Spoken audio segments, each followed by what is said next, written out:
Bonjour à toutes, bonjour à tous. Bienvenue à cette table ronde du Grand Genève qui en fait avec ses nouveaux formats devient l'écran rectangulaire du Grand Genève qui est comme vous le savez certainement co-organisé par la Chambre de commerce et d'industrie France-Suisse, par la Chambre de commerce, d'industrie et des services de Genève, le pôle métropolitain du Genevois français, Archpark, la Maison économie et développement et la Direction générale du développement économique, de la recherche et de l'innovation du canton de Genève. Alors, ce matin, nous allons, dans l'heure et quart qui suit, nous intéresser au plan de mobilité pour les entreprises. Quelques petites statistiques pour nous mettre en jambe avant de démarrer. Euh, Dans le canton de Genève, au dernier recensement des transports qui date un peu, qui date de 2015, 28% des personnes utilisaient une voiture privée pour se rendre à leur travail en ville de Genève. Cette proportion monte à 64% pour les déplacements domicile-travail en périphérie de la ville de Genève. Je n'ai malheureusement pas de données pour la France voisine. Peut-être que l'une de vous, mesdames, en aura. Donc, on peut intuitivement, même si on sait que le déplacement en voiture pour le travail n'est pas la première raison du déplacement en voiture, c'est pour nos loisirs que nous sommes essentiellement des automobilistes, on peut intuitivement s'imaginer qu'avoir un plan de mobilité en entreprise peut avoir un bénéfice environnemental. Mais est-ce que c'est la seule raison de déployer des plans de mobilité? Pas forcément, c'est ce qu'on va voir dans un instant. On va peut-être commencer par faire un petit peu de définition et je vais demander à Christelle Chara, qui est directrice de l'unité de développement et prospective à l'Office cantonal des transports du canton de Genève, de nous dire, enfin de nous définir peut-être ce que c'est que le plan de mobilité. Madame Chara, avez-vous entendu ma question? Absolument. Bonjour à tous. Oui, oui, absolument. Je peux essayer effectivement de définir ce qu'est un plan de mobilité. Donc, on parle souvent de plan de mobilité d'entreprise. Il faut aussi savoir que ça touche évidemment les administrations. Donc, du coup, moi, j'utilise maintenant plus le vocable plan de mobilité sans préciser entreprise, de manière à ce que ça englobe en fait l'ensemble des entités concernées. Je pense qu'une des premières choses qu'on peut dire si on veut définir ces plans de mobilité, c'est vraiment une démarche dynamique et de long terme pour accompagner les changements d'habitude en matière de déplacement. Donc, c'est vrai que c'est quelque chose qui n'est absolument pas statique, ce n'est pas un one-shot. Il faut forcément que ça s'inscrive dans la durée. Et c'est vrai que si on essaye un peu de le formaliser, de le définir, on dirait qu'on pourrait dire que c'est un ensemble de mesures qui va être mise en place donc, par une entreprise ou une organisation en général en vue de faciliter les déplacements des collaborateurs. Le terme de faciliter, je l'aime aussi parce que ça veut dire que, en gros, c'est en quoi une entreprise ou une organisation va prendre en compte la mobilité de ses collaborateurs de l'origine de son domicile jusqu'à sa destination, c'est-à-dire le bureau. Donc, c'est quelque chose, j'ai envie de dire, qui va un peu au-delà des strictes missions peut-être d'une entité, mais c'est de se préoccuper de cela. Et pourquoi est-ce qu'on parle de mesures pour faciliter les déplacements? C'est également aussi pour répondre aux problèmes liés au trafic motorisé, à la congestion routière, qui génère évidemment un impact économique important, mais aussi qui peut avoir un effet sur les collaborateurs eux-mêmes par rapport à un stress pour arriver au travail, et aussi qui peut être dû, enfin, qui peut permettre en tout cas de répondre à d'autres problèmes qui sont notamment la pénurie de parking que l'on peut connaître quand on est une organisation ou bien quand on est une entité publique comme la mienne, puisque je représente le canton de Genève, avec un certain nombre de problèmes, on va dire, en matière de stationnement. Ce qui est important aussi, c'est que dans les plans de mobilité, on intègre évidemment la mobilité pendulaire. Je parlais des origines-destinations des collaborateurs, Mais de plus en plus, dans les plans de mobilité, on traite aussi de la mobilité professionnelle. Parce que là encore, une fois que le collaborateur est à son lieu de travail, soit c'est quelqu'un de très sédentaire avec des activités de bureau, mais souvent, on a aussi des nécessités de déplacement au cours de la journée. Et du coup, le plan de mobilité, il va également intégrer ces déplacements professionnels. Après, pour ne pas être plus longue, je dirais qu'on parle de plan de mobilité d'entreprise, mais on peut aussi parler de plan de mobilité inter-entreprise, c'est-à-dire quand on a sur un périmètre, soit une zone industrielle ou autre, quand on a des entreprises qui sont regroupées, ou bien quand on a des entreprises qui ont comment dire, des localisations qui sont différenciées, qui sont éparses sur le canton, par exemple, eh bien, il y a aussi possibilité de faire un plan de mobilité inter-entreprise. Et là, ça va concerner donc soit plusieurs entreprises ou organisations, ou bien une entreprise qui aura du coup plusieurs localisations sur le territoire. Et enfin, pour terminer, je pense que derrière les plans de mobilité, on a aussi une question de rationalisation ou de mutualisation, c'est peut-être plus élégant, des ressources, puisque ça permet effectivement d'avoir une approche très globale. Je donnerai juste un exemple. Si on a une gestion des parkings un petit peu différente, notamment avec des parkings payants, on peut réaffecter en interne ces ressources à, par exemple, une participation aux abonnements transport public ou d'autres choses. Voilà, à ce stade, si ça vous suffit. Merci, oui. Nous reviendrons sur la question des parkings, l'affectation des ressources, parce que ça sera un point, je pense, assez intéressant à examiner. Madame de Rocasera, vous êtes responsable du pôle mobilité de Ecodev. Est-ce que vous avez quelque chose à ajouter à la définition du plan de mobilité de Madame Chara? Oui, bon, d'abord, je partage ce qui vient d'être dit, évidemment. C'est une bonne nouvelle. C'est rassurant. Peut-être plus concrètement pour les gens qui sont dans l'audience, un plan de mobilité employeur. Donc, moi, je dis employeur, comme ça, on regroupe entreprise et administration, mais je vous rejoins sur la nécessité de les englober. Concrètement, ça se construit en 3 phases. Il y a d'abord une phase de diagnostic, d'audit. Ça va nous permettre d'objectiver les données de la mobilité, de comprendre les enjeux qui sont associés à la mobilité engendrée par l'activité d'une entreprise. Ensuite, on va avoir une phase de plan d'action, donc toutes les mesures justement qu'évoquait Madame Chara à mettre en place. Et puis enfin, la définition et l'élaboration d'un tableau de bord de suivi et de mise en œuvre qui va vraiment permettre justement à l'entreprise de rentrer dans cette démarche dynamique et nécessaire. C'est vrai qu'il est crucial d'animer la démarche au fur et à mesure du plan. Il ne s'agit pas juste de mettre en place les actions et d'attendre que ça se passe. Et le tableau de bord de suivi et de mise en œuvre est là pour aider le référent mobilité à le mettre en œuvre. Et puis, un peu plus concrètement aussi sur les objectifs, effectivement, il y a des questions d'affectation des ressources. Je dirais le plan de mobilité va chercher à répondre à 2 grands objectifs, moins se déplacer et mieux se déplacer. D'abord, on va essayer de réduire la mobilité et essayer d'éviter les déplacements. C'est comme les déchets, le meilleur déchet, c'est celui qu'on ne produit pas. Voilà, le déplacement le plus vertueux, c'est celui qu'on ne fait pas. Et puis, quand on n'a pas d'autre solution que de se déplacer, essayer de mieux se déplacer. Et là, on va travailler sur toutes les alternatives à l'autosolisme. Il ne s'agit pas de cristalliser les usages de la voiture, mais c'est surtout l'autosolisme qui est aujourd'hui problématique sur nos territoires. Merci beaucoup. Nous avons appris, en tout cas pour ma part, j'ai appris un nouveau mot, l'autosolisme. C'est ça? Très bien. Tout à fait, oui.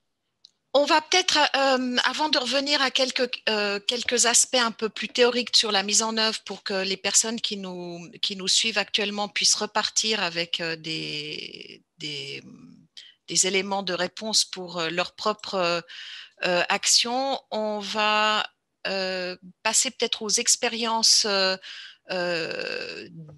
d'entreprises qui ont fait la démarche, qui vont nous expliquer comment elles l'ont fait, pourquoi elles l'ont fait. J'en profite pour signaler aux participants que vous pouvez poser des questions aux oratrices en utilisant le petit onglet discussion que vous avez en principe en bas de votre écran. et nous prendrons tout à l'heure les questions aux oratrices, mais vous pouvez d'ores et déjà les écrire. Alors, Madame Ponchon, vous êtes chargée de mission mobilité au pôle métropolitain du Genevois français. Vous êtes donc dans les entités co-organisatrices de cette table ronde. Mais là, en fait, vous êtes là parce que vous-même, vous avez déployé dans l'entreprise un plan de mobilité. Alors, dites-nous, pourquoi est-ce que vous avez fait cela? Bonjour à tous. Effectivement, à cette table à deux titres, à la fois pour représenter le pôle métropolitain qui lance une nouvelle démarche pour accompagner l'ensemble des établissements sur les plans de mobilité, et puis aussi pour témoigner de notre expérience, puisque c'est mieux en sachant nous-mêmes, en ayant nous-mêmes éprouvé tous ces plans de mobilité pour pouvoir encourager à en faire davantage. Donc, pourquoi il a été mis en place? Eh bien, justement, pour être dans cette démarche un petit peu d'exemplarité, en mettant en place un plan de mobilité à partir de 2018, où on a réalisé un diagnostic, déterminé un plan d'action en 2019 et mis en œuvre en 2019, et puis après, testé en 2020. Cette expérience-là, ça nous a permis d'éprouver toute cette démarche-là, de montrer que c'était possible que les collaborateurs puissent changer leurs habitudes. On avait globalement 3/4 des agents collaborateurs qui venaient en voiture solo. Et puis, la mise en place du plan de mobilité, ça a permis à certains de tester, de se mettre au covoiturage, à d'autres d'essayer le vélo, puisqu'on a accompagné, entre autres, un agent pour trouver le meilleur itinéraire vélo, pour sécuriser cette démarche-là. Ça a permis à d'autres de pouvoir travailler en télétravail, puisqu'on a mis en place le télétravail suite à la démarche du plan de mobilité. Et puis aussi de se mettre progressivement à l'usage du train, puisqu'on était juste avant la mise en place du Léman Express. On a profité du plan de mobilité, en fait, pour être dans un moment de changement.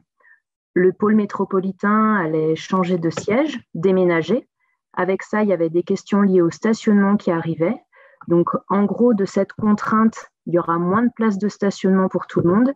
On a essayé d'en faire un peu une force en se disant, c'est le moment de limiter le besoin de places de stationnement en travaillant sur des alternatives. Donc, un petit groupe a été mis en place pour travailler sur ce plan de mobilité, d'abord autour de volontaires, et puis petit à petit, les actions ont été proposées à l'ensemble des collaborateurs du pôle, 17 personnes.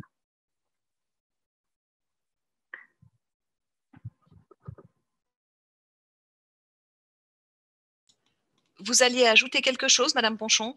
Non. Alors, je pose la même question à Sylvie Girard. Vous êtes collaboratrice au développement immobilier en charge de la logistique à l'agence de Genève de Losinger Marazzi SA. Et je crois que pour vous, le déménagement a aussi été l'élément déclencheur de la mise en œuvre de votre plan de mobilité. Est-ce que vous pouvez nous en dire 2 mots? Ou 3, Bonjour. allez. Pas de souci. Bonjour à tous et à toutes. Effectivement, en fait, l'élément déclencheur a été notre déménagement, donc sur le site de Plan-les-Ouates. Et nous avions vraiment besoin de mettre en place un plan de mobilité pour accompagner nos collaborateurs à un changement qui était assez radical, du fait que chaque collaborateur à Casailles avait une place de parking et on se retrouvait à Plan-les-Ouates avec une place de parking pour 3 collaborateurs. Donc, et en plus, chez Losinger Marazzi… Si vous permettez, excusez-moi, juste pour les personnes qui ne visualisent pas nécessairement le plan de Genève très bien, donc vous êtes passé d'un site avenue Louis Casailles qui est en pleine ville pour aller en périphérie, certes dans ce qui est une zone d'activité industrielle, mais qui est quand même à la campagne pour les gens du centre-ville comme moi. Il faut encore y aller à Plan-les-Ouates. Tout à fait.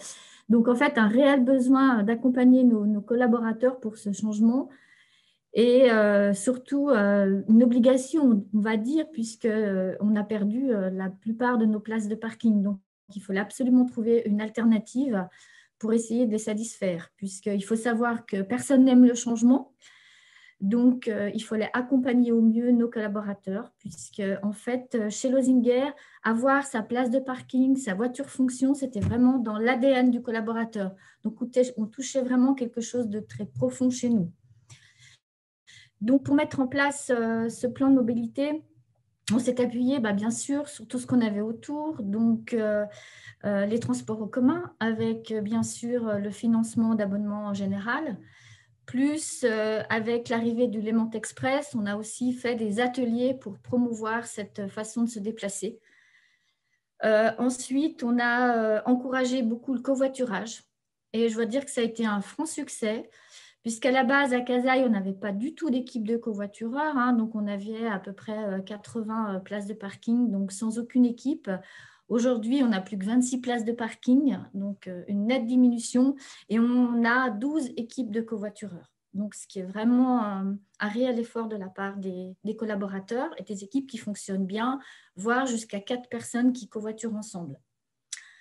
Et ensuite, on s'est appuyé sur la mobilité douce. Donc, on a fait l'acquisition de 3 vélos électriques au sein de l'agence, avec l'équipement qui va bien, on va dire.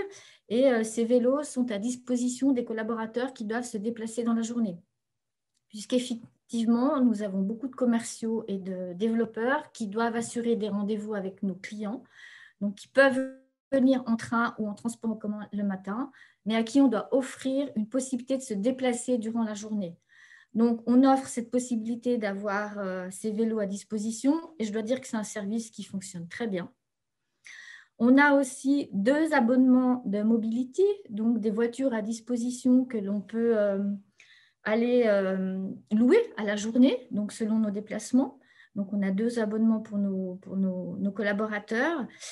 Et on a aussi fait pas mal de la promotion pour les vélos électriques et les trottinettes en étant accompagné par un partenaire et on a fait des semaines en fait, de tests et il y a pas mal de collaborateurs qui, suite à ça, se sont équipés en vélo électrique. On a à peu près 10 collaborateurs qui ont fait le pas et qui maintenant se déplacent en vélo électrique.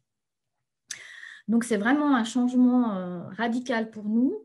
Et la dernière chose que l'on a faite, c'est bien sûr, on a géré notre parking de manière intelligente avec une plateforme qui nous permet de gérer des statuts de mobilité et qui offre la possibilité à nos collaborateurs de réserver des places de parking avec des choix de statuts. Et on a un statut donc, de covoitureur qui, lui, a une place de parking à disposition, donc c'est son avantage. On a ce qu'on appelle le collaborateur qui est multimodal, c'est-à-dire que lui, il accepte de venir 2 fois par semaine en transport en commun et 3 fois en voiture. Donc, il a une priorité par rapport aux autres sur un horizon de réservation qui est plus long. Et on a ce qu'on appelle donc l'autosoliste qui, lui, a décidé ou qui n'a pas envie ou qui ne veut pas trop faire d'efforts. Il a toujours la possibilité de réserver sa place de parking chaque jour dans notre parking, tout en sachant que dans certains cas, il ne pourra pas avoir de place disponible. Donc, on a mis en place toute cette démarche qui, effectivement, nous a pris pas mal de temps, je dirais, voire à peu près 2 ans. Donc, on a déménagé en 2018. Nous sommes en 2020 et je dois dire que notre plan de mobilité, il est abouti depuis quelques mois. Donc, c'est-à-dire que c'est un sujet dont je n'entends plus parler, donc c'est que tout va bien, parce que c'était vraiment un sujet au quotidien pour nous. Et on en a encore d'autres problématiques à résoudre, d'où le fait que vraiment un plan de mobilité, c'est un plan qui se suit, c'est un plan d'action, c'est un plan qui bouge. Il faut vraiment un référent mobilité qui se tienne au courant de tout ce qui se passe, puisqu'il y a toujours des problématiques à régler et des petites choses à améliorer. Et je rajouterais la dernière chose, c'est qu'on a aussi, donc, à Plan-les-Ouates, on a donc testé ce plan de mobilité qui, je dirais, fonctionne assez bien. Et du coup, on a implanté la même chose sur notre agence de Crissier, avec les mêmes conditions, les mêmes, pour que ça soit un peu équitable. Et on a la même chose à Berne, avec notre siège social à Berne. Eux, c'est un petit peu différent puisque leurs locaux sont au pied de la gare, donc ils ont beaucoup plus de facilité d'accès. Mais nous sommes donc 3 sites ayant le même système et nous pouvons aussi réserver des places de parking dans les sites tels que Berne ou Crissier lorsqu'on doit se déplacer. Donc, c'est vraiment un plan de mobilité que l'on a élargi. Donc, nous avons été pilotes à Genève et ensuite, nous l'avons implanté à Crissier et à Berne. Voilà ce que je peux merci beaucoup. J'aimerais poser une question à l'ensemble des intervenantes. Alors, mesdames qui venaient de parler de vos expériences, mais également Madame Chara et Madame de Roccassera, puisque vous êtes dans une situation de conseiller les entreprises. Quelle est la plus grande difficulté que vous rencontrez ou que les entreprises rencontrent quand elles essayent de mettre en œuvre un plan de mobilité? Alors, je suis l'ordre d'affichage sur mon écran, Madame de Roccassera. Oui, merci. Bon, je commence.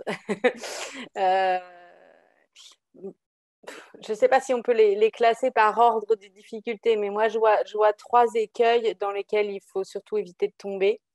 Comme l'a dit Madame Girard, il est crucial d'avoir un référent mobilité pour gérer le plan. Et il ne suffit pas de le nommer, il faut lui donner du temps pour qu'il puisse s'en occuper. Si c'est juste à faire en plus de son travail, sans avoir de temps clairement affecté et clairement fléché, il ne va pas y arriver en fait. Je dirais ça, c'est le premier écueil.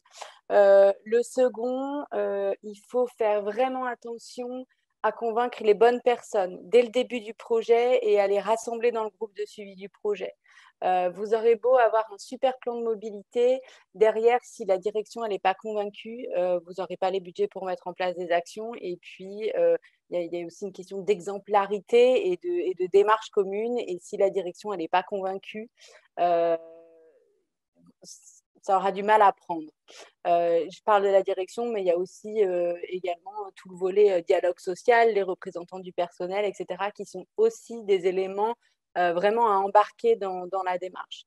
Et puis le troisième point, là où on rencontre, nous, quotidiennement, dans toutes nos missions, plutôt le plus de mal, c'est au moment où il faut définir des objectifs. Le plan d'action, il va permettre d'atteindre des objectifs de report modal notamment. Là, généralement, on perd un peu de temps, ça prend du temps. C'est aussi parce qu'on mesure les enjeux de définir ces objectifs-là. Mais bon, faut se mouiller un peu, quoi. Avoir des objectifs ambitieux, mais réalistes. Et ça prend du temps quand même à construire. Madame Ponchon, la principale difficulté que vous avez rencontrée? À nouveau, c'est difficile de classer, mais je partage tout à fait ce que vient de dire Alice de Roccassera sur l'importance, en gros, d'être dans une démarche volontaire. Donc, il faut du temps, à la fois au démarrage pour lancer cette dynamique-là, et puis aussi, une fois que le plan de mobilité est défini, pour l'animer. En gros, il ne faut pas partir du principe qu'une fois que le plan de mobilité est fait, hop, on peut passer à la chose suivante. Il y aura des nouveaux collaborateurs, il y aura un nouveau contexte avec peut-être une autre prise voisine qui peut apporter des nouvelles contraintes sur le stationnement, un nouveau service de vélo qu'on pourrait se saisir, une station d'autopartage juste à côté. Donc, l'importance, c'est de ne pas penser que c'est acquis et qu'il faut continuer d'animer 1 à 2 fois par an. On a par exemple des challenges mobilité qui peuvent être organisés et permettre de poursuivre le travail pour garder l'atteinte des objectifs et des moyens mis en œuvre pour faire durer les efforts qui ont été faits. Madame Chara? Oui, merci beaucoup. Alors, au fur et à mesure des intervenantes, j'ai de moins en moins de choses à dire parce que tout est… oui, évidemment, j'adhère à ce qui a été dit précédemment. J'ajouterais peut-être une chose ou deux. Il me semble qu'une des difficultés majeures par rapport à tout ça, c'est quelque part une remise en cause des acquis de toute façon, parce que c'est vrai que souvent quand on fait un plan de mobilité, la situation d'après n'est pas du tout la situation d'avant. Et notamment par rapport au stationnement, je pense que c'est souvent l'écueil le plus majeur, parce que vous l'avez très bien soulevé, Madame Girard, par rapport à votre exemple, passer de 80 places à 26 places, si j'ai bien noté, très honnêtement, je pense que ce n'est pas sans douleur. par rapport à un certain nombre de collaborateurs qui ont pris des habitudes. Alors, c'est plus simple quand on recrute des nouveaux et on peut leur dire d'entrée de jeu, vous n'aurez pas une place à destination. Par contre, quand vous avez de l'antériorité dans une entreprise, c'est toujours un petit peu délicat. Et par rapport à ça, on peut peut-être contrer un petit peu cet écueil en mettant en avant l'équité. Souvent, sans caricaturer, c'est au sommet de la pyramide qu'on a une place de stationnement et puis quand on est plus en bas, on ne l'a pas. Donc, peut-être que c'est une façon pour l'entreprise de promouvoir vraiment quelque chose de plus équitable et notamment votre système de réservation, Madame Girard, moi, m'intéresse beaucoup parce que je trouve que ça permet peut-être de laisser aussi de la souplesse. Il ne s'agit pas de passer d'un tout à un rien, mais peut-être qu'un système comme ça de stationnement un peu souple en disant on ne vous demande pas de changer radicalement votre façon de vous déplacer, mais faites un effort peut-être 2 fois par semaine, venez autrement, puis les jours où vous devez récupérer vos enfants, où vous devez partir plus tôt, plus tard du bureau, vous avez votre voiture qui est quand même dans le parking parce qu'un jour ou 2 par semaine, ça peut vous dépanner. Et je pense que du coup, pour parer un peu à ces écueils-là, qui sont à mon avis les plus prégnants, la question de l'accompagnement est fondamentale et vous l'avez très bien soulevé sur le fait d'avoir un référent à l'intérieur de l'organisation qui va permettre de gérer un petit peu toutes ces choses et surtout de faire remonter les problèmes. Voilà. Et puis l'implication, je pense, des collaborateurs, évidemment, il faut que les collaborateurs comprennent pourquoi est-ce que l'entreprise fait ça et que ce soit quelque part un projet d'entreprise, la culture du changement, etc. Donc, à la fois, voilà, écueil pour moi, le principal dans les thématiques mobilité, c'est le stationnement. On peut tout faire sur beaucoup de sujets, mais dès qu'on commence à toucher aux places de parking, il y a une certaine crispation qui est un peu, j'ai envie de dire, normale. Hein. Ce n'est pas du tout une critique par rapport à ça. Voilà, pour compléter un peu ce qui est dit. Madame Girard, est-ce que vous avez vécu d'autres difficultés que celles qui ont été mentionnées? Alors, il est vrai que je rejoins tout à fait ce qu'ont dit les 3 personnes devant moi, mais c'est vrai que la difficulté majeure, c'est vraiment le changement de comportement à accompagner de nos collaborateurs, c'est-à-dire qu'il faut vraiment avoir une communication de proximité et ça prend beaucoup de temps. Donc, nous, on a fait beaucoup de petits déjeuners, on a fait des ateliers pour pouvoir faire adhérer nos collaborateurs. Mais il est clair, et il ne faut pas se voiler, je veux dire, c'est vraiment supprimer la place de parking à un collaborateur qui pendant 15 ans est venu avec sa voiture tous les matins, etc. C'est vraiment, il se sent vraiment frustré. Et le référent mobilité doit vraiment faire preuve de patience, voilà, pour pouvoir accepter et recevoir toutes ces doléances, en fait, puisqu'on a beau essayer de mettre en place un plan de mobilité pour essayer de les satisfaire au mieux, on aura toujours des personnes qui râlent, qui sont pas mécontentes, qui sont mécontentes, etc. Donc ça, il faut faire abstraction de tout ça. Et puis, on s'aperçoit aussi qu'il faut accepter de se tromper. Je veux dire, nous, quand on a mis en place notre plan de mobilité, on avait choisi un système qui était différent de celui qu'on a aujourd'hui, c'est-à-dire qu'on avait un scoring avec des points, etc. Donc, on est parti dans une certaine direction et on s'est vite rendu compte que ce n'était pas la bonne. Donc, il faut accepter aussi d'avoir cette période de test où on implique nos collaborateurs, on leur dit, voilà, on a une solution, on la met en place pour le parking, on teste ensemble, ben voilà, ça ne se passe pas bien, il y a trop de frustration, ben on change, on fait autre chose et on leur demande de nous aider. Et c'est vrai qu'aujourd'hui, je pense qu'on a abouti à un système qui est vraiment souple et qui satisfait tout le monde, puisqu'au jour d'aujourd'hui, j'en entends plus parler. Et un rôle est quelque chose qui est vraiment primordial, et ça, je pense que ça a été dit aussi, c'est qu'il faut que nous, on a 2 personnes ici à Plan-les-Ouates qui font partie de la direction générale et qui jouent le jeu. C'est-à-dire, ils n'ont pas de place de parking. Donc, ils réservent leur place. Il y en a un qui covoiture, il y en a un qui a un abonnement général. Et voilà, ils montrent l'exemple. Et du coup, il n'y a pas de passe-droit et tout le monde est logé à la même enseigne. Et tout le monde fait un effort. Et je dois dire, pour l'un de nos directeurs, ça a été vraiment un effort considérable. Et du fait de cette exemplarité, eh ben, ça se passe bien, quoi. Et moi, je dois dire qu'au jour d'aujourd'hui, ça se passe très bien, alors que c'était vraiment pas gagné. Et j'ai beaucoup souffert. Et ce que vous racontez là, l'anecdote, c'est l'illustration en fait de ce que disait Madame de Recasser tout à l'heure, de la nécessité Tout à d'avoir fait. l'engagement de la direction. Quelqu'un pose la question, et je pense qu'elle s'adresse à vous, Madame Girard. Les Oui. critères d'attribution des places concernent-ils tous les acteurs de l'entreprise, direction, collaborateurs, clients?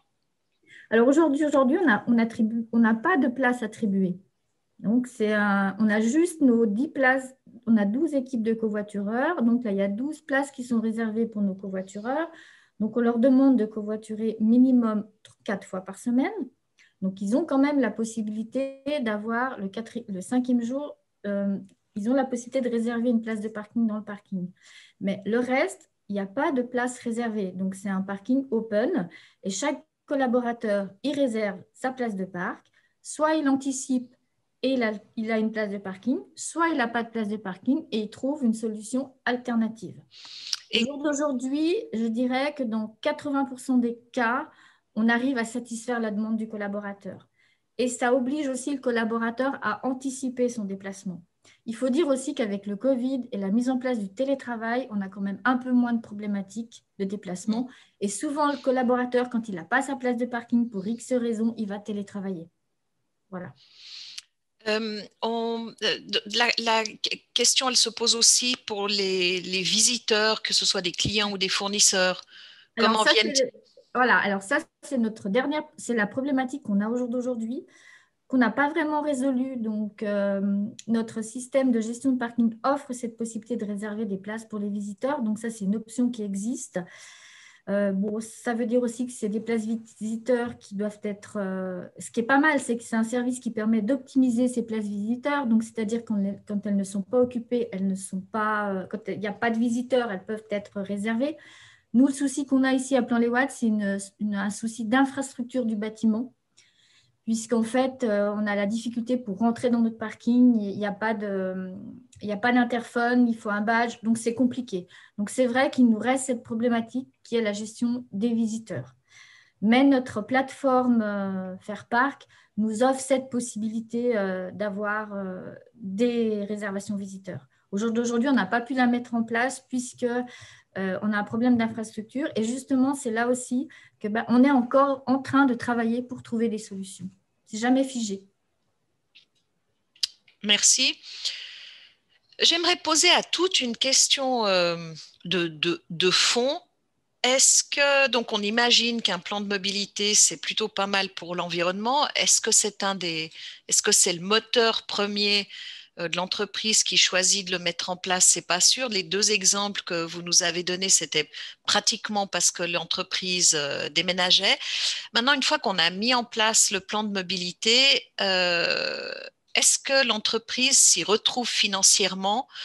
Bon, parce que ça a un coût, le déploiement des mesures, notamment s'il y a des achats de vélos, d'abonnements, etc. Probablement qu'on s'y retrouve sur les places de parking. Mesdames, qui veut répondre sur le bénéfice économique pour l'entreprise? Madame Ponchon? Oui, je veux bien.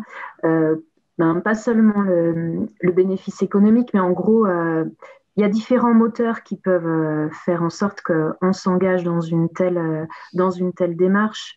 Pour les employeurs, l'intérêt, ça peut être par exemple que si des collaborateurs covoiturent, ça permet de favoriser des échanges entre les salariés, pourquoi pas des synergies qu'on n'aurait pas pu imaginer entre un service de production et un service commercial, par exemple. Donc, ça peut être des gains de productivité. Il y a aussi un réel intérêt par rapport à l'engagement et l'exemplarité, comme dit tout à l'heure, en gros, de dire, nous aussi, on cherche à réduire notre impact environnemental. Et il y a aussi un dialogue social qui s'installe à travers cette démarche qui est longue, qui doit intégrer les différents niveaux de l'entreprise. Ça peut permettre d'améliorer le climat social, de fidéliser des collaborateurs. Et puis, comme on prend en compte vraiment les besoins des salariés, ça permet aussi de gagner un petit peu sur le stress en fait, des collaborateurs qui se sentent écoutés, qui ont des solutions qui se veulent de plus en plus adaptées à leurs besoins. Donc, un bon équilibre avec peut-être normalement une bonne gestion du temps, ne serait-ce que parce que, en ayant anticipé ces déplacements pour avoir accès ou pas aux places de parking réservées préalables, il n'y a pas ce stress en arrivant au boulot de savoir où est-ce que je vais me garer, parce que j'ai réservé, j'ai une place, hop, toutes les planètes sont alignées pour commencer une bonne journée. Et puis par rapport aux enjeux plus économiques, typiquement, donc le plan de mobilité traite à la fois les déplacements domicile-travail, mais aussi les déplacements professionnels. Il y a beaucoup de trajets dans la journée qui font moins de 3 ou 5 kilomètres. Et là, typiquement, l'utilisation du vélo électrique, c'est tout à fait adapté pour se déplacer. On gagne des frais de déplacement, mais aussi du temps, puisque stationner un vélo est bien souvent plus facile que d'aller stationner ou dans un parking public ou dans un parking souterrain, par exemple, où il faut aussi payer le stationnement. Donc, si on prend en compte le temps global du déplacement, on peut faire aussi des économies de temps. Voilà, un premier début de réponse, et puis je laisse les conférencières. Madame Girard, je pense. Alors, effectivement, je rejoins tout à fait ce qui a été dit. Alors, il est vrai que l'impact financier, pour nous, il a été très important, puisqu'en fait, on a fait une économie de presque 60 places de parking. Donc, quand on calcule que ça coûte à peu près entre 250 et 300 francs la place de parking, vous pouvez calculer, il y a pour 150 000 francs à peu près d'économie annuelle. Donc, ce qui permet effectivement de pouvoir promouvoir la mobilité différemment et de pouvoir engendrer des actions, parce que c'est un certain coût. Je veux dire, donc ça, effectivement, c'est un impact financier important. Après, je rejoins ce qui a été dit. Par exemple, typiquement le covoiturage, c'est vrai que moi, j'adhère complètement, donc je ne connaissais pas du tout ce mode de transport. Maintenant, je covoiture et je dois dire que c'est vraiment un stress en moi. On est trois, on échange. Quand il y en a une qui est fatiguée le matin parce qu'on vient tôt, on se repose.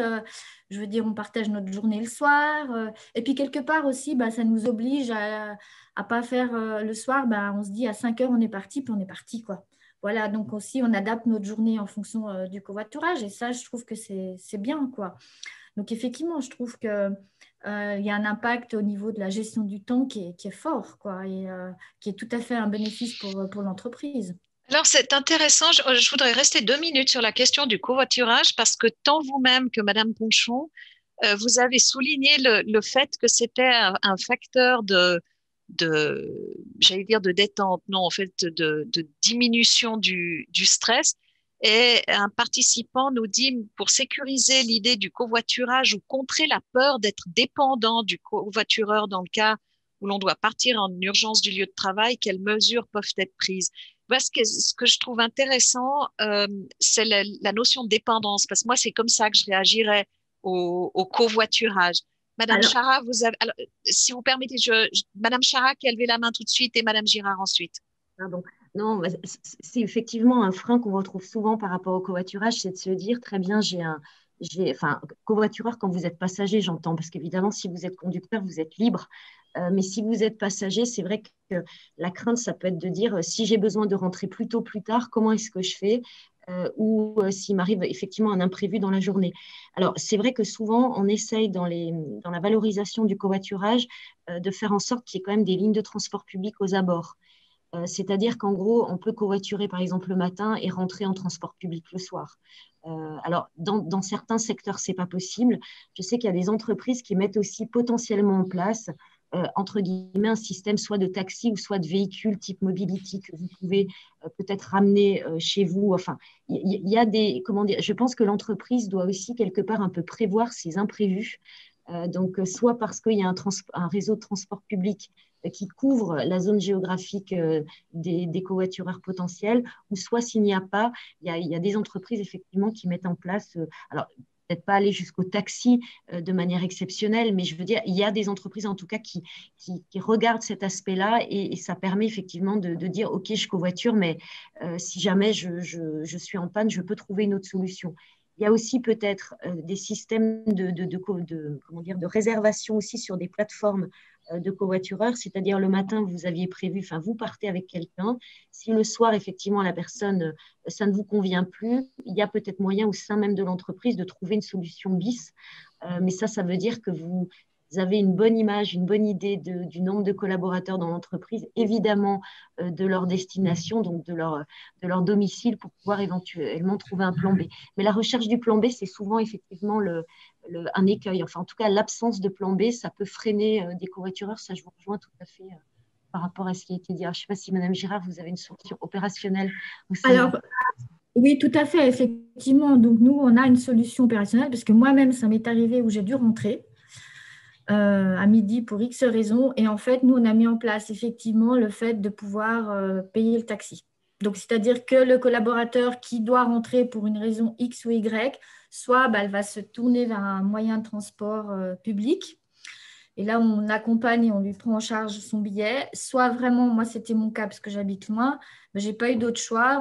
J'ai pris le taxi et l'entreprise m'a remboursé mon billet de taxi. Et ça arrive peu, mais ça peut arriver.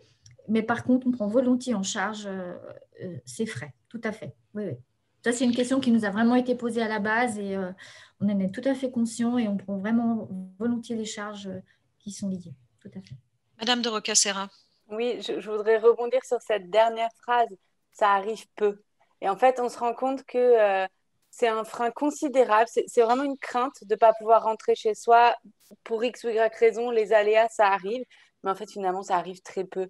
Donc, l'entreprise peut tout à fait envisager jusqu'à aller payer des taxis parce que dans les faits, ça va arriver très peu. En revanche, c'est un frein qui est considérable et si vous ouvrez la possibilité, alors il faut mettre des garde-fous. Il ne faut pas que toutes les semaines, il y en ait qui déclenchent des notes de taxi, c'est sûr. Mais s'il y a une solution qui est mise en place, alors on lève un frein psychologique vraiment important sur le covoiturage. J'aimerais que vous gardiez la parole. Une question qui s'adresse à chacune de vous.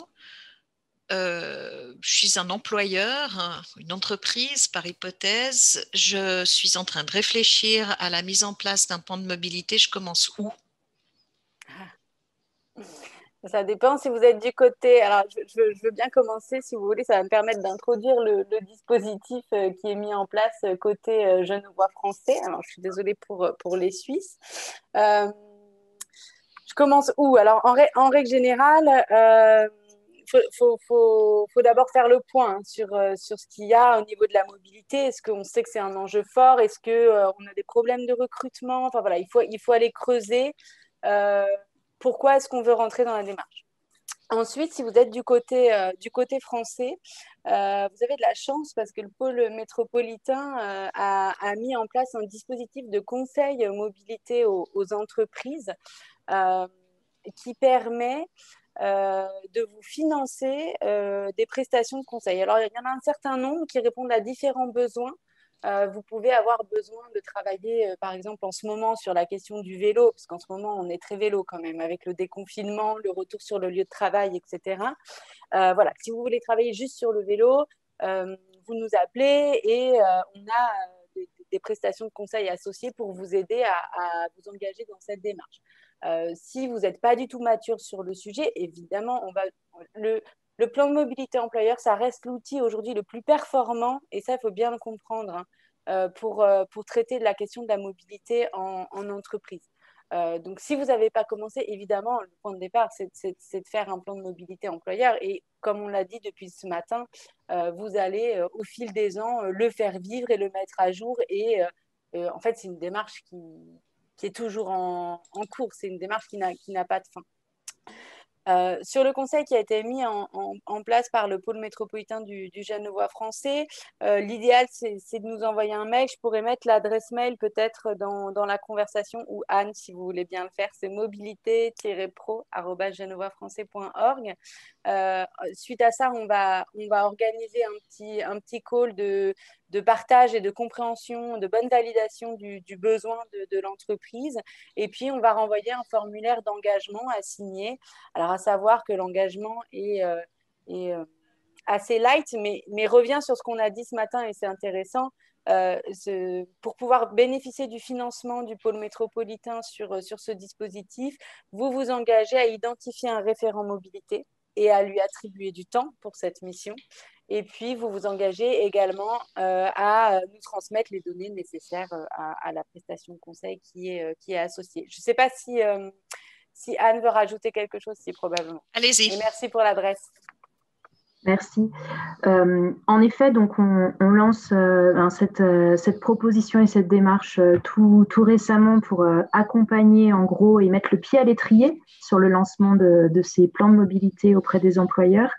Et puis si pour certains, il n'y a pas la volonté ou le besoin de se lancer complètement dans un plan de mobilité, on peut aussi aborder la question du déplacement des salariés par un seul angle, soit par exemple pour le vélo, soit pour la réduction du plan de nombre de places de stationnement, soit pour la mise en place d'un forfait mobilité durable. Ça peut être juste quelques jours pour initier la démarche, se tester un petit peu, voir si vous avez des collaborateurs qui sont volontaires et qui veulent engager, et puis après se lancer peut-être plus durablement, mais ça peut être déjà une première action avec 2-3 jours de travail et de services offerts par le pôle métropolitain pour les entrepreneurs qui souhaitent lancer le sujet et avancer pour réduire l'autosolisme.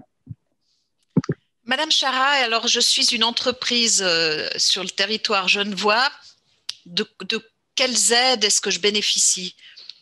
Alors, écoutez, par rapport effectivement à ce que propose le pôle métropolitain genevois, nous ne proposons pas de prestations, enfin en tout cas, nous n'avons pas de prestations financières à l'encontre des entreprises. Par contre, la chose importante, c'est qu'on a lancé en octobre 2019 un guichet unique qui s'appelle planmobilité@eta.ge.ch.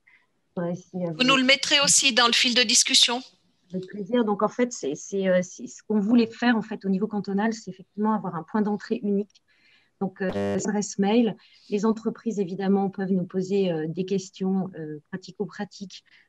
Et en fait, ça peut aller, si vous voulez, jusqu'à des entretiens, donc des séances que l'on peut organiser, soit évidemment en invitant les représentants des entreprises chez nous à l'Office cantonal des transports. On peut aussi se déplacer. On l'a fait déjà évidemment depuis 2019. Alors, c'est vrai qu'on a un succès mitigé. Alors, j'en profite pour avoir un tel panel donc, j'espère beaucoup qu'à partir de demain, on aura beaucoup plus de connexions parce que c'est fait pour ça. Simplement parce qu'effectivement, on a eu une communication au démarrage et puis ensuite, on a eu l'année 2020 qui a été un petit peu compliquée aussi. Donc, en tous les cas, on invite évidemment vivement les entreprises à nous rejoindre sur cette adresse. Ce qui est intéressant, c'est que plus on aura effectivement de contacts, plus on pourra aussi faire de la mise en réseau, parce que ça, je pense que ça fonctionne extrêmement bien entre les entreprises. Les entreprises, elles aiment bien aussi quelque part se comparer à elles. Et quand elles n'ont absolument rien fait, mais qu'une autre entreprise un peu de la même taille, un peu de la même nature, a déjà fait un plan de mobilité, c'est toujours beaucoup plus efficace.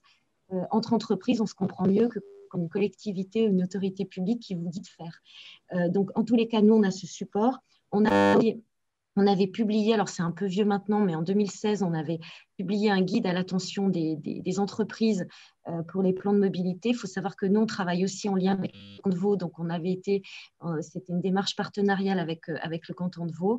Et puis, on prévoit dans le futur, pour l'année prochaine, j'espère, enfin en début d'année prochaine, on prévoit aussi de créer un label plan de mobilité. Alors, c'est une façon aussi de montrer un peu l'exemplarité d'une entreprise qui pourrait potentiellement obtenir le label. Alors, par exemple, je pense que l'entreprise de Madame Girard, je pense que dès lors que le label sera sur le marché, je pense que vous l'aurez extrêmement rapidement. Mais c'est vrai que sur le canton de Genève, on a beaucoup d'entreprises qui ont lancé des plans de mobilité.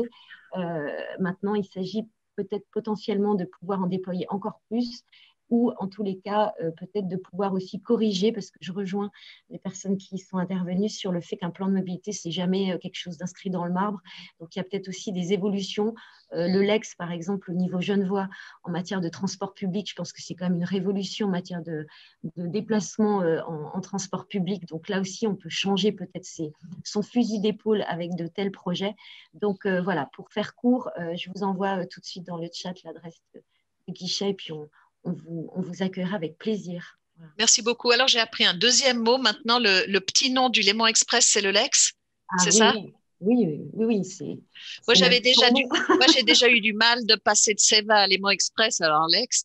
Ah, excusez-moi, j'espère que oui. Non, Non, non, mais non. c'est vrai qu'il me semble que maintenant tout le monde, bon, enfin, on dit l'ex, mais pas de souci. Comme l'heure avance un peu, il y a un certain nombre de questions. Je vais les prendre tout de suite. Et alors, elles ne sont pas forcément corrélées les unes avec les autres. Plusieurs personnes sont très intéressées de savoir comment a été gérée la compensation, si compensation il y a eu, pour les personnes qui ont perdu leur droit acquis au stationnement de voiture. Alors, je pense que ça s'adresse prioritairement à vous, Madame Girard. Alors, effectivement, donc les personnes qui ont perdu leur... on n'a pas mis de compensation financière pour les personnes qui ont perdu leur place de parking. On a donc, on les a accompagnés, on a trouvé des solutions, mais ils n'ont pas eu une indemnité liée à leur place de parking, en fait. C'est l'ensemble, ils bénéficient de l'ensemble du plan de mobilité qui est mis en œuvre, mais il n'y a pas de compensation financière. À noter aussi qu'on avait le choix, mais on aurait pu, parce que ça se fait aussi, faire payer la place de parking à nos collaborateurs. On aurait pu dire, bah voilà, ok, on ne met pas tout ça en place, mais si vous voulez une place de parking, vous nous donnez 300 francs par mois.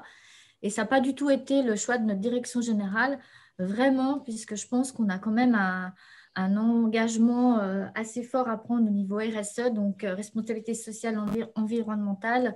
Et donc, ça n'a pas été le choix qui a été fait. Donc, voilà. Mais il n'y a pas de compensation financière. Non. Madame Chara, Madame de Roccassera, est-ce que dans votre expérience, le choix fait par Losinger Marazzi est un choix usuel? Moi, j'entends beaucoup parler de paiement des places de stationnement. D'ailleurs, à Genève, je pense que c'est désormais une obligation pour les entreprises qui ont du stationnement pour les employés, Madame Chara? C'est pas une obligation. Par contre, c'est une forte incitation à ce stade. C'est vrai que nous, le contexte genevois fait qu'on a tendance à dire mais vous êtes un très bon contre-exemple. Donc, c'est toujours intéressant d'avoir des contre-exemples aussi. Mais en tout cas, on a tendance à dire effectivement que le stationnement pour les collaborateurs ne doit pas être gratuit. Ça, c'est important. On se l'applique aussi à nous-mêmes, collaborateurs de l'État, entre parenthèses, et ça marche quand même assez bien. Donc, j'ai envie de dire, je suis surprise en bien par rapport à ce que vous dites, c'est-à-dire qu'il peut y avoir effectivement cette option dans la mesure où vous avez une trentaine de places de parking aussi. Hein, ce n'est pas comme si vous aviez un parc de 200, 300 places de parking. Ça peut peut-être être une option qu'on peut regarder, qui pourrait être intéressante de dire, bah, dans le cas où on a un petit volume de places, cette réservation fait qu'on a un tournus. Et ce qui est important, c'est qu'on ait ce tournus. Et puis, du coup, en termes d'équité, alors vous allez me dire, vous avez peut-être des gens qui se jettent sur la plateforme de réservation à minuit une, dès qu'elle est ouverte. Enfin, je dis n'importe quoi. Il peut y avoir des biais, mais en tous les cas, vu ce que vous nous dites, je pense que dans un cas comme le vôtre, ça fonctionne très bien. Donc, moi, je découvre un peu, enfin, je vois une expérience positive de la gratuité des places de parc, mais ce qui n'est effectivement pas, entre guillemets, la norme qu'on essaye d'impulser sur le canton. Mais on n'a pas toujours raison non plus sur tout. Donc, je trouve que c'est une expérience intéressante. Mais c'est vrai que nous, on a tendance à dire que le stationnement est un bien rare, à Genève notamment. Et du coup, le fait de faire payer, ça sensibilise aussi le collaborateur sur, après tout, ça lui coûte, quoi. Et si ça lui coûte, peut-être que ça peut l'aider quelque part à dire, mais si je prends les transports publics avec en plus une participation forte de mon employeur, finalement, à la fin de l'année, j'ai quand même économisé de l'argent. Donc, vous voyez, c'est un peu dans cette démarche-là que l'on s'inscrit. Madame de Roccassera? Oui, alors, bon, en France, on ne fait pas trop payer la place de parking quand même aux collaborateurs, même si je suis 100% d'accord avec ce qui vient d'être dit. L'espace public est rare, l'espace de stationnement est cher et je vous rejoins absolument sur le bien fondé de tout ça. Néanmoins, je pense qu'on n'en est pas encore à faire payer les places aux collaborateurs. En revanche, on voit souvent dans le cadre de déménagement, notamment, qu'effectivement, ça s'accompagne très souvent d'une réduction du foncier alloué au stationnement et que ça permet de travailler là-dessus. Et on a différents dispositifs qui peuvent être mis en place, Ceux qui ont plus d'1 heure et demie en transport en commun, par exemple, peuvent réserver une place de parking. Enfin, voilà, des choses un peu similaires à ce que Madame Girard a mis en place pour son entreprise. On n'a pas de compensation financière, non. On considère que enfin, la place de parking, elle n'est pas à valoriser quand on la perd pour autant. Ce serait aussi un peu contraire à tout l'enjeu du plan de mobilité employeur, en fait, de récompenser cela. Là où on peut avoir des compensations financières pour l'abandon de la voiture, ce serait plutôt des questions de crédit mobilité. Alors en France, le crédit mobilité, je dis en France parce que du coup, je ne suis pas très familière avec le contexte suisse. C'est si vous refusez par exemple une voiture de fonction, vous pouvez avoir une enveloppe peu ou prou équivalente à l'avantage en nature que la voiture représente, donc en fonction de plein de critères. Et là, ça peut se traduire par une compensation financière. Par exemple, 5 000 € à dépenser, alors soit à la SNCF, soit dans les transports publics, soit pour louer une voiture pour ses vacances, par exemple, ce genre de choses. Mais juste au niveau de la place de stationnement, généralement, non, on n'a pas de compensation financière parce que l'entreprise a moins de stationnement. Madame Chara? Oui, je vous prie de m'excuser, j'ai oublié une petite statistique que pourtant j'aime beaucoup. En fait, c'est issu du micro-recensement donc de la Confédération. On voit en fait quand on a 45%, quand on a une place gratuite, en fait, on a 45% des actifs qui ont une place gratuite qui du coup vont utiliser leur voiture. Quand on commence à faire payer, ça tombe à 33%. Et puis suivant en fait le prix, ça redescend encore beaucoup. Donc malheureusement, c'est un peu une incitation, comment dire, assez évidente en fait, à ne pas utiliser sa voiture dès qu'on commence à payer. Petite parenthèse. Merci. Dans les questions pratico-pratiques, on vous demande comment faites-vous, vous qui avez mis des vélos électriques à disposition pour sécuriser leur stationnement? Alors, nous, ici, à Plan-les-Ouates, on a donc un parking à vélo, hein, donc ici à l'agence au sous-sol, donc sécurisé. Et après, tout simplement, il y a un cadenas sur le vélo. Je veux dire, la personne se déplace et elle a la responsabilité de sécuriser le vélo lorsqu'elle se déplace. Mais ici, on a tout ce qu'il faut. Donc, on a quand même prévu, ça c'est aussi important, c'est qu'on a nos places de parking plus un local à vélo fermé, sécurisé avec un pass et tout le matériel qui va avec, casque, sacoche, étui pour mettre le portable, vêtements de pluie parce qu'il l'utilise aussi lorsqu'il pleut. Donc, on a tout le matériel et on a un suivi qui est fait par notre réception. Mais vous avez surtout un sous-sol. Madame Ponchon, je vous ai vu lever la main. Oui, mais c'est exactement la même chose pour nous au pôle métropolitain. Un sous-sol, des clés qui sont rendues disponibles pour accéder au sous-sol à l'ensemble des agents qui souhaitent utiliser le véhicule électrique, le vélo.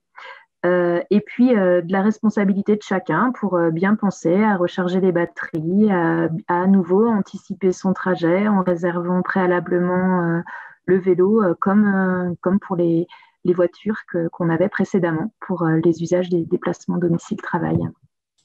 Et quand on n'est pas l'heureux propriétaire d'un sous-sol pour ces vélos, on fait comment? On peut regarder quelle est l'offre existante à côté. Par exemple, il y a l'offre de Donkey République maintenant qui s'installe progressivement sur le canton de Genève. Donc, pour les entreprises genevoises, il y a cette possibilité-là. Et puis, sur le genevois français, on regarde progressivement quels services on pourrait mettre en place aussi de VLS. Donc, c'est un des axes de travail pour l'année 2021. Mais typiquement, si ça intéresse certaines entreprises d'avoir un tel service, on peut les accompagner pour travailler sur la meilleure offre qui pourrait être bien adaptée à leurs besoins en ayant connaissance un petit peu de l'ensemble du paysage existant sur le genevois français. Il y a beaucoup de choses qui bougent et on peut vraiment accompagner dans la définition du besoin pour avoir l'offre qui correspond bien aux besoins en fait, des salariés et des entreprises. Merci. Une question qui est venue également. Comment les motos sont-elles traitées par l'entreprise dans le cadre d'un plan de mobilité? Comment compte-t-elle? Madame Chara, je vous vois opiner du chef. Oui, c'est parce que c'est un grand débat sur le sol genevois, cette question des 2 roues motorisées. Moi, j'ai tendance à dire que, enfin, nous avons tendance à dire que c'est des véhicules motorisés. Donc, ils ont un peu le même statut que la voiture. Alors, même si aujourd'hui, bien entendu, sur la place, enfin, sur l'espace public, sur le domaine public, le stationnement d'une voiture et le stationnement d'un deux roues motorisé, ce n'est pas tout à fait la même chose. Pour les deux roues motorisées, le stationnement est gratuit sur la voie publique. Par contre, dans le cadre des plans de mobilité, on incite fortement à ce qu'il y ait comment dire, il y a aussi une pratique du coup de stationnement, soit d'absence de stationnement ou de stationnement, mais en tous les cas payant à minima. Alors peut-être pas forcément évidemment le même tarif que pour un véhicule, mais on pense que c'est important parce que, alors après on a toute la problématique des deux roues motorisées électriques où on peut dire effectivement c'est mieux en termes environnementaux, je dirais pas parfait mais mieux, et c'est surtout mieux aussi en termes de congestion parce que bien entendu des voitures et puis un deux roues n'occupent pas tout à fait le même espace sur le domaine public. Mais en tous les cas, on aurait tendance effectivement à le traiter un peu de la même manière qu'un véhicule. Peut-être si je peux me permettre. Oui, voilà. Merci. Effectivement, nous aussi, on va les traiter comme des véhicules motorisés, donc plutôt comme la voiture, avec des besoins, on va dire, à peu près similaires. Néanmoins, il faut faire attention dans tout. Moi, je trouve qu'il y a quand même un volet qui n'apparaît pas assez dans les plans de mobilité, c'est la question du risque routier. La question du risque routier, elle a toute sa place dans un plan de mobilité employeur. C'est aberrant de la décorréler, je trouve, du plan de mobilité employeur. Et dans ce cadre-là, alors les deux roues motorisées ont un statut quand même un peu particulier avec, je dirais, on va aller mettre en place des actions quand même sur la sécurité, la prévention, l'éco-conduite qui vont être quand même spécifiques aux deux roues motorisées et qui sont un peu différentes de celles pour la voiture. Une autre question très pratique, est-ce que pour une entreprise qui a déjà déployé un plan de mobilité, est-ce que c'est un facteur d'attractivité au moment du recrutement? Qui veut répondre? Oui, allez-y. Merci. Évidemment, mais je crois avoir déjà dit ça à la personne dans le chat. Évidemment, déjà, il faut bien comprendre que quand on a des problèmes de recrutement, souvent c'est lié à la mobilité. Alors pas que, il y a aussi un contexte, un marché, des conjonctures économiques, mais la mobilité fait vraiment partie des critères et des éléments à traiter, je dirais, dans le cadre du recrutement. Là où vous allez pouvoir, on a effectué chez Ecodev l'an dernier un baromètre qualité de vie au travail. Je pourrais vous le transmettre si vous voulez. Je ne sais pas comment vous allez transférer, peut-être avec le replay du webinaire. Dans ce baromètre, il est clairement montré qu'il y a un lien entre qualité de vie au travail et la question de la mobilité domicile-travail. Donc la question de la mobilité domicile-travail, ça peut être une question de temps, ça peut être une question de mode, mais on voit que ça a un lien. Donc clairement, oui, pour moi, mettre en place un plan de mobilité employeur, c'est travailler sur l'attractivité de l'employeur au même titre que pour la collectivité, travailler sur l'attractivité du territoire. Et ça a toute sa place dans une image valorisée et attractive pour l'entreprise qui souhaite recruter. Ouais. Madame Girard, est-ce que c'est une expérience que vous avez faite? Oui, tout à fait. Effectivement, je pense que c'est vraiment un plus lorsqu'on propose un plan de mobilité parce que souvent à l'embauche, on nous pose cette question. Et comment je viens? Et comment je peux faire? Et j'ai une voiture? Et quelles solutions vous mettez en place? Je dirais que c'est une des questions avec le télétravail, en fait. Lorsqu'on embauche, c'est vraiment les préoccupations des personnes qui souhaitent travailler avec nous. Tout à fait. Ouais. Merci. Quelqu'un posait tout à l'heure la question de s'il y avait des indicateurs, un tableau de bord à mettre en place quand on déploie un plan de mobilité et quels sont les indicateurs à garder à l'œil? Je vais répondre peut-être parce que c'est moi qui ai parlé du tableau. Il faut bien distinguer les indicateurs de suivi et les indicateurs d'impact ou de performance.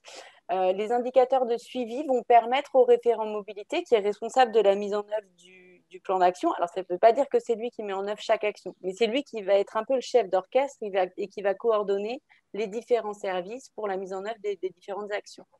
Les indicateurs de suivi, par exemple, si vous devez mettre en place du stationnement sécurisé pour 20 vélos, par exemple, ça va être 20. Et l'indicateur d'avancement, au fur et à mesure des années et au fur et à mesure de votre suivi de l'avancement du plan de mobilité, vous allez arriver à atteindre cet objectif de 20. Ça, ce sont les indicateurs d'avancement. Est-ce que c'est fait? Est-ce que c'est pas fait? Est-ce que c'est fait à moitié? Est-ce que c'est fait complètement? Ensuite, vous avez tout ce qui va être les indicateurs d'impact ou de performance qui vont venir interroger en fait finalement comment votre action elle a permis d'atteindre un objectif plus global. Et j'en parlais, c'était un des écueils, une des difficultés au cours de l'élaboration du plan d'action, c'est d'arriver à définir vraiment des objectifs ambitieux mais réalistes, mais définir des objectifs. Si votre objectif c'est passer de la part modale de 3% à 10%, votre indicateur d'impact va être l'évolution de la part modale du vélo et vous allez pouvoir permettre comme ça de mesurer l'atteinte des objectifs fixés. Et c'est bien important d'avoir les deux types d'indicateurs et de bien faire la différence. C'est ce qui permet derrière de réajuster les actions si besoin. On l'a dit tout à l'heure, il faut tester. Parfois, on se trompe, parfois, ça ne correspond pas. Et c'est bien la mesure et le suivi de ces indicateurs qui nous permet de faire ce travail-là. Madame Chara. Oui, simplement pour compléter, alors moi je rejoins ce qu'a dit Alice, pas de problème sur, il me semble que la part modale notamment, c'est vraiment l'indicateur qui va commencer à orienter vraiment le plan de mobilité puisqu'on va vouloir en faire au sein de l'entreprise. Après, ça j'ai envie de dire, c'est les choses assez, c'est vraiment les choses extrêmement importantes et primordiales. Par contre, on peut aussi, je pense que pour l'entreprise, même en termes d'image, ça peut être intéressant, c'est convertir tout ça en bilan carbone. Alors, on sait qu'aujourd'hui, on a des petites applications, des petites. Pour ceux qui les ont conçues, c'est des applications vraiment très bonnes, mais qui sont assez faciles d'utilisation. C'est de l'Excel. En fait, on peut du coup arriver, mais ça présuppose qu'au sein de l'entreprise, on a déjà défini les parts modales, grosso modo, qu'on voulait atteindre, la part de la voiture individuelle, la part des transports publics, de la mobilité douce, etc. Et puis, du coup, ça permet peut-être au bout d'une année de voir un peu l'évolution pour l'entreprise entre le avant et le après, et notamment en termes d'émissions de CO2. Ça, il y a des choses assez sympathiques qui peuvent être montrées aux entreprises et puis peut-être appropriées. Je veux dire, encore une fois, c'est des petites applications, c'est de l'Excel, ça ne coûte pas très cher. Et puis nous, on peut éventuellement, en tout cas, on a quelques bons exemples qu'on pourrait potentiellement montrer à travers notre guichet unique.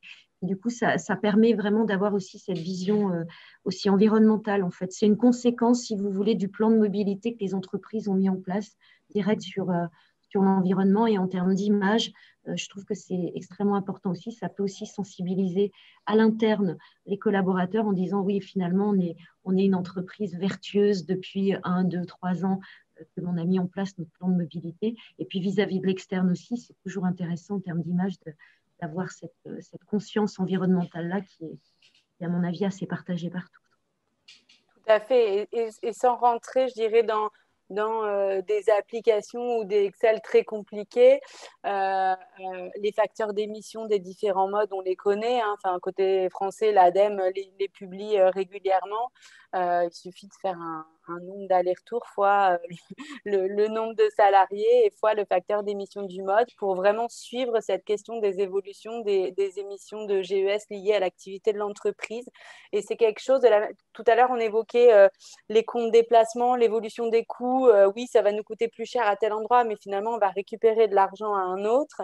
Et de la même façon, c'est très intéressant de monitorer ces questions environnementales et d'émissions, et ça peut tout à fait effectivement faire partie des indicateurs d'impact de chaque action des plans de mobilité.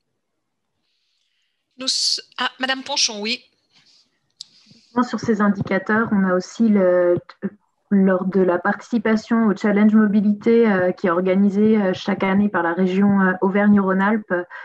C'est un jour où, en gros, chacun est invité à faire des efforts et à laisser sa voiture en solo. En gros, on rentre le trajet habituel et on compare au trajet du jour J, et ça permet d'avoir automatiquement le calcul des gaz à effet de serre qui ont été économisés, des kilomètres économisés, et puis aussi d'avoir des petits documents de communication, de sensibilisation qui sont faits pour cette journée-là. Donc, voilà, j'abonde dans le sens où les outils existent, les exemples aussi, et que ça peut être finalement, avec du temps, assez simple de se mettre dans une telle démarche. Merci, nous sommes gentiment en train d'arriver au bout de cette table ronde du Grand Genève. Je vais demander à chacune de vous, en 2 minutes maximum, de dire quel est le point d'attention ou quel est le conseil qu'il faut avoir à l'esprit quand on est une entreprise qui va se lancer dans la mise en place d'un plan de mobilité. En fonction de vos expériences, quelle est la chose la plus importante? Madame Girard, je commence par vous.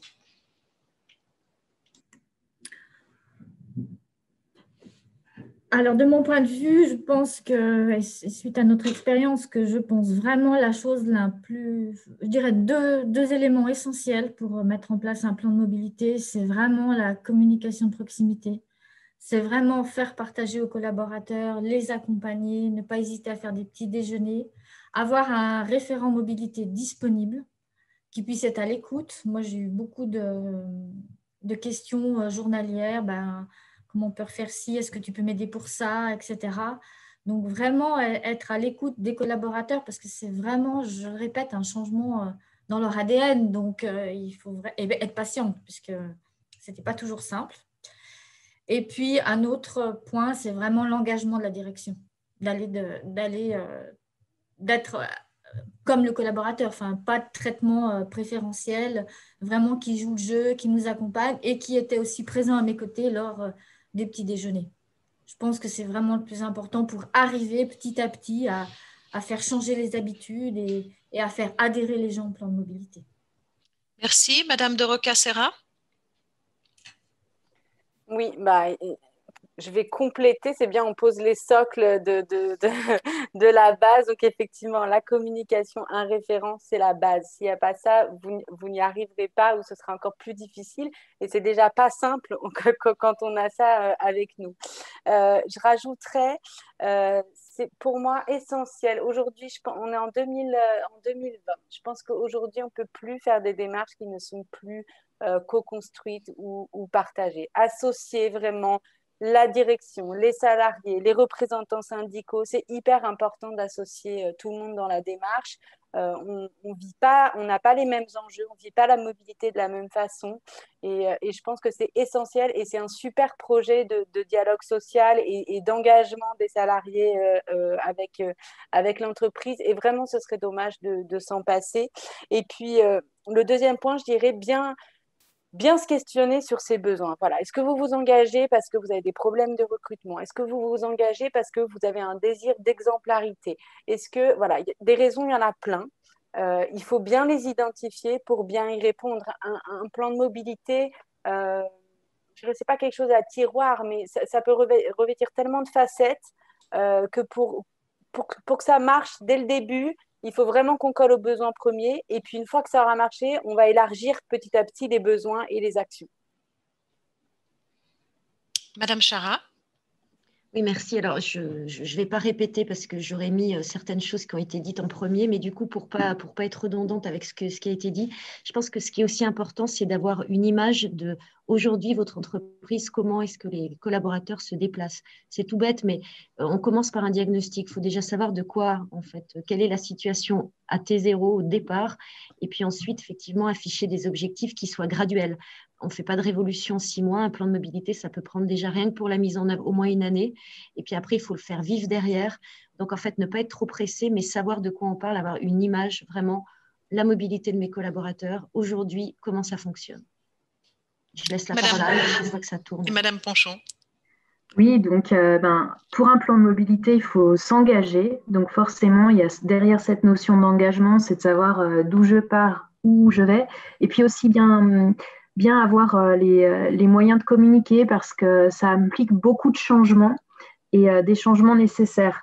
En gros, aujourd'hui, chaque année, en fait, pour un trajet de 40 km, on perd 3 minutes de temps de parcours dans le Grand Genève parce qu'il y a de plus en plus de trafic. Et donc, si on continue comme ça, ben, tout le monde prendra 3 minutes de plus pour son trajet de 40 km chaque année. Et donc, il y a aussi cette nécessité vraiment d'agir chacun par ses petits moyens. Et les plans de mobilité peuvent permettre de réduire justement ces problèmes de trafic qui sont très complexes pour l'ensemble des entreprises du Grand Genève. Donc voilà, un plan de mobilité, c'est s'engager dans une démarche collective qui associe l'ensemble des collaborateurs, de la direction jusqu'à la production, et puis aussi qui est une démarche qui s'inscrit vraiment dans le temps. Je vous remercie beaucoup. Vous aurez ainsi le mot de la fin. Merci à tous pour votre participation. Les questions étaient nombreuses. Malheureusement, je n'ai pas pu toutes les prendre, mais les intervenantes ont répondu à certaines d'entre elles. Et je vous dis à bientôt pour une prochaine table ronde, à moins que ce ne soit pour un prochain écran rectangulaire. Dans tous les cas, portez-vous bien, bonne suite et à très bientôt. Merci mesdames pour vos interventions.